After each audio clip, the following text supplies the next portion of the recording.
배추 모종을 정식하는 날이에요. 사용한 품종은 경종 배추로 반결구성 배추입니다. 일반 배추와는 달리 속이 꽉 차지 않는 배추인데요. 우량 품종이라 크기도 많이 큽니다. 재배 기간이 55일에서 75일경으로 빠르게 수확할 수 있고 고온기를 제외하고 연중 파종 수확이 가능하다고 합니다. 베란다 텃밭에서 결구시키기 어려운 일반 배추보다 부담 없이 키우기 좋은 품종입니다.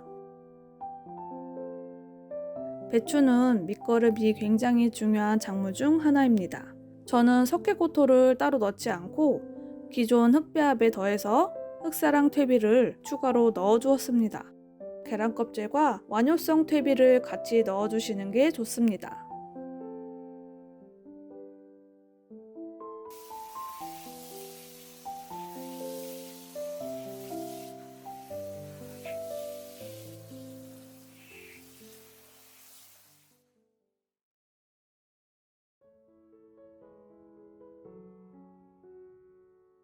실내에서 배추를 키우다 보면 다른 작물에 비해 문제점이 많이 발생합니다.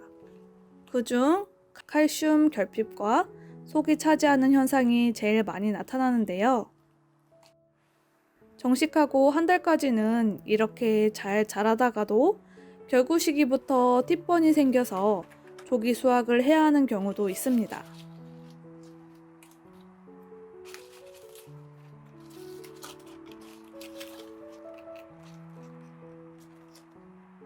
배추는 90% 이상이 수분으로 이루어져 있어서 어느 작물보다 물을 많이 필요로 합니다. 노지에서 배추를 재배할 때 보편적인 물 주는 방법은 결구 시기에 물을 흠뻑 주되 너무 과습이 되지 않게 일주일에 한두 번씩 줍니다. 무름병 예방을 위한 방안이죠. 실내에서는 이 방법대로 물을 주게 되면 이렇게 됩니다.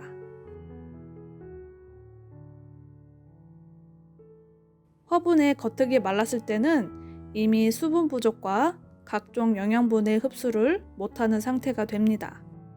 배추가 수분에 굉장히 민감한 작물이고 노지와 실내의 환경 차이가 많이 난다는 것을 극명하게 알 수 있습니다. 결과적으로 베란다 텃밭에서는 노지와는 다르게 매일 물을 줘야 합니다. 이렇게 물을 매일 주면 배추를 재배할 때 필수인 칼슘 연면 시비를 하지 않아도 칼슘 결핍을 현저히 낮출 수 있습니다. 이렇게 물주기 외에도 질소 과잉 또한 칼슘 흡수를 저해시켜 칼슘 결핍 증상을 초래하기도 합니다만 요건 다음 배추 영상에서 추가로 설명드릴게요.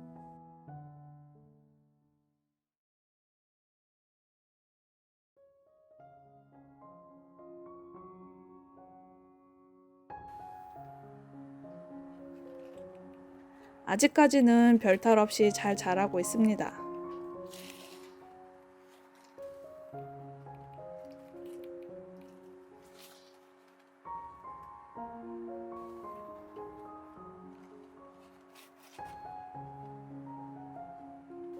이 배추 자리는 햇빛이 좀 덜 들어와서 배추가 작아요.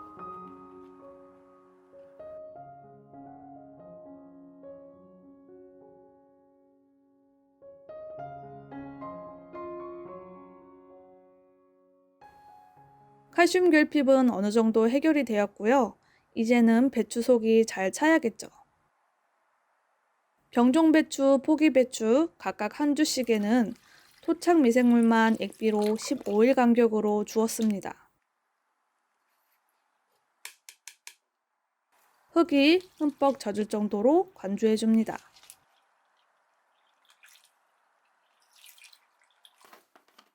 나머지 배추들에게는 잔사, 골분, 잿가루를 섞은 액비를 15일 간격으로 주었습니다.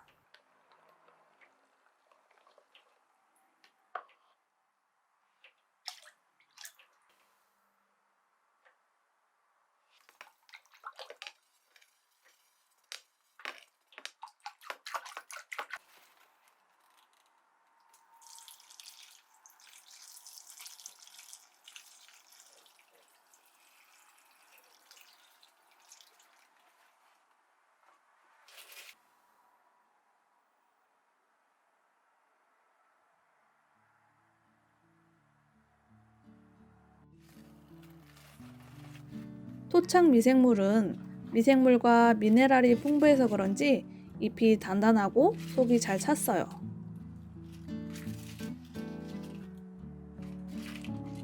혼합액비는 잘 자라주긴 했는데 토착 미생물에 비해 좀 약하죠.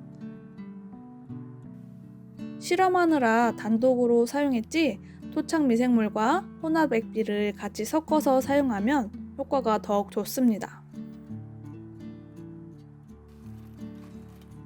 여기 팁번이 생긴 잎이 있는데요. 요때가 제가 독감이 걸렸을 때인데 아파서 물을 며칠 못 주었더니 바로 이렇게 되었어요. 여기에 꼬부라진 잎이 그 시기에 생긴 칼슘 결핍 증상입니다. 이렇게 칼슘 연면 시비를 따로 하지 않을 경우에는 물 관리를 굉장히 잘 해주셔야 합니다.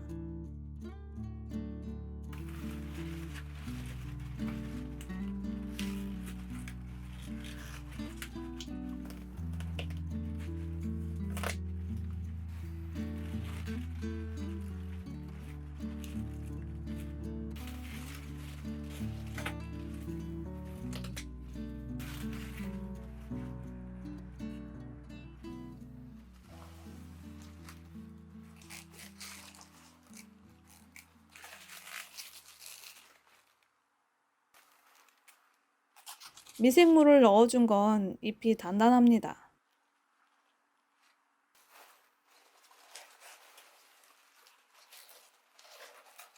반면 혼합 액비를 넣어준 건 좀 줄기가 얇아서 얼핏 보면 얼갈이 배추랑 비슷해 보입니다.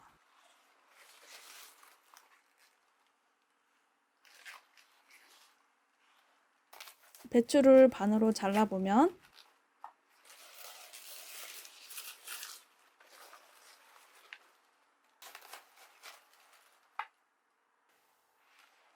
속이 조금 차 있네요.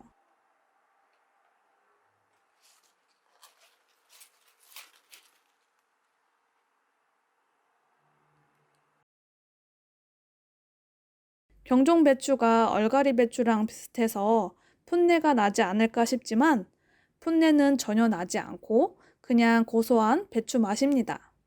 일반 배추보다 물이 잘 안 생겨서 물러짐도 좀 덜해요.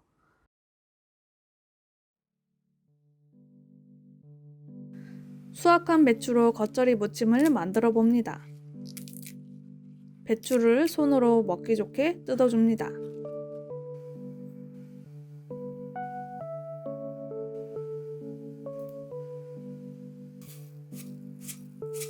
양념 재료들을 넣고 잘 섞어줍니다.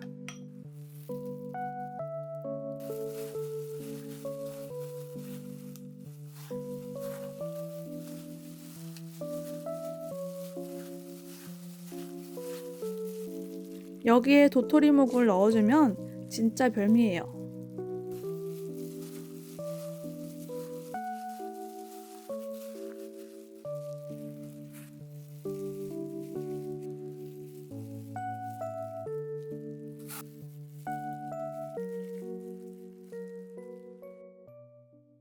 겉절이 묵무침 완성!